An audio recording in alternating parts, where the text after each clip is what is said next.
নমস্কার, পাকবিচিত্রা সকলকে স্বাগত জানিয়ে আমি আজ আপনাদের রথযাত্রা উপলক্ষে আরেকটি নতুন রেসিপি করে দেখাবো, সুজির পায়েস। তার জন্য এখানে 30 গ্রাম সুজি নিয়েছি। এখন সুজি ভেজে নেব। সুজি ভাজার জন্য গ্যাসে একটি কড়াই বসিয়ে নিয়েছি।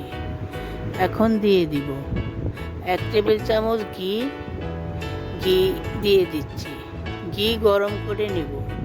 ঘি গরম হয়ে গেছে, এখন দিচ্ছি 30 গ্রাম সুজি।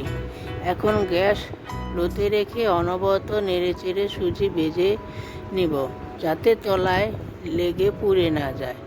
পুড়ে গেলে সুজির পায়েস খেতে ভালো লাগবে না। দেখুন, সুজি ভাজা হয়ে গেছে, এখন নামিয়ে নিব। একটু লাল করে ভেজে নিয়েছি। একটু লাল করে ভেজে নিলে পায়েসটা খেতে ভালো লাগবে। এখন নামিয়ে নিব।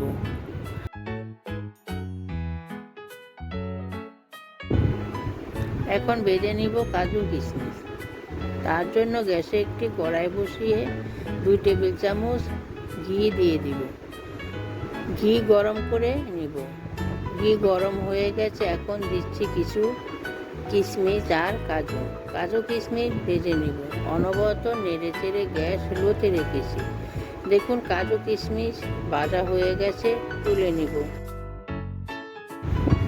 কাজু কিশমিশ ভাজার কড়াইতে দিয়ে দিচ্ছি 600 মিলিগ্রাম দুধ। আমি এখানে প্যাকেট দুধ নিয়েছি, আপনারা চাইলে গরুর দুধ নিতে পারেন। এখন গ্যাস মিডিয়ামে রেখে দুধ জাল করে ফুটিয়ে নিব। অনবরত নেড়ে চেড়ে, যাতে কড়াইয়ের নিচে লেগে না যায়। দেখুন, দুধ ফুটে উঠেছে। এখন দিব আগে থেকে ভেজে রাখা সুজি। এ সময় গ্যাস লোতে করে দিব। সুজি নেড়ে চেড়ে দুধের সঙ্গে মিশিয়ে নেব, যাতে দলা পাকিয়ে না যায়। এই রেসিপিটি বানানো খুবই সহজ, অল্প কিছু উপকরণ দিয়ে খুব সহজে তৈরি হয়ে যায়। আমার চ্যানেলে পায়েসের রেসিপি আরও রয়েছে, ভিডিওগুলো অবশ্যই দেখবেন।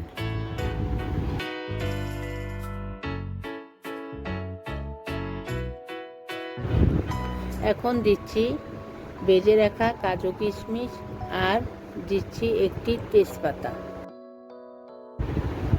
তেজপাতা দিলে সুজির পায়েসের স্বাদ অনেকটাই বেড়ে যায়। এখন অনবরত নেড়ে চেড়ে সুজির পায়েস রান্না করে নেব। অনবরত নাড়তে থাকতে হবে, যাতে তলায় লেগে না যায়। এখন অ্যাড করে দিচ্ছি হাফ বাটি চিনি। এখানে মিষ্টিটা আপনারা আপনাদের স্বাদ মতো বাড়িয়ে কমিয়ে নিতে পারেন।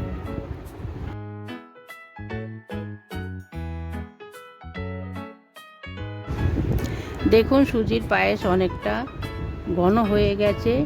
আরও 2 মিনিট রান্না করে নেব। আমার রেসিপিটি কেমন হলো কমেন্ট বক্সে অবশ্যই কমেন্ট করে জানাবেন। দেখুন, পায়েস রান্না হয়ে গেছে। এখন দিচ্ছি পায়েসের স্বাদটা আরও বাড়ানোর জন্য 4 চামচের 4 ভাগের 1 ভাগ এলাচ গুঁড়ো। এখন পায়েসের সঙ্গে ভালো করে মিশিয়ে নেব নেড়ে চেড়ে। দেখুন, মেশানো হয়ে গেছে। এখন ঘনত্বটা একটু দেখিয়ে দিচ্ছি, এরকম পাতলা রাখতে হবে, তা না হলে ঠান্ডা হলে আরেকটু ঘন হয়ে যাবে।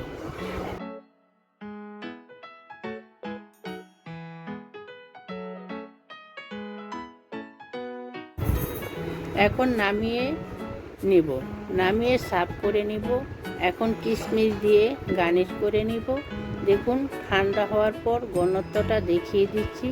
বেশি ঘন নয়, আবার বেশি পাতলাও নয়। সুজির পায়েস একটু পাতলা হবে, সুজি হালুয়ার মতো ঘন হবে না। আমি যেভাবে সুজির পায়েস রান্না করলাম, আপনারা একবার হলেও বানিয়ে খাবেন। আরও এই ধরনের নতুন নতুন রেসিপি পেতে হলে আমার চ্যানেলটি সাবস্ক্রাইব করবেন, পাশে থাকবেন। নোটিফিকেশন পেতে হলে বেল আইকনটি অবশ্যই প্রেস করে দিবেন। ধন্যবাদ। বন্ধুদের সাথে ভিডিওটি অবশ্যই শেয়ার করবেন।